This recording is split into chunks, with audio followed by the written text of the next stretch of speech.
प्रश्न क्रमांक 1. महाराष्ट्र राज्याची स्थापना कधी झाली?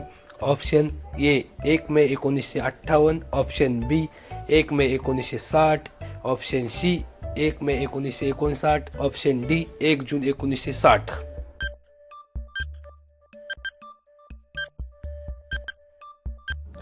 तुमचं उत्तर आहे 1 मे 1960.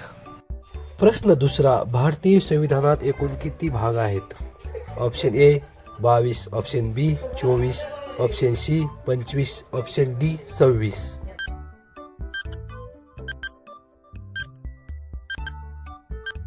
उत्तर आहे ऑप्शन नंबर डी 26. प्रश्न क्रमांक 3. महाराष्ट्रातील सर्वात लांब नदी कोणती आहे? Option A Krishna, option B Tapi, option C Godavari, option D Bhima.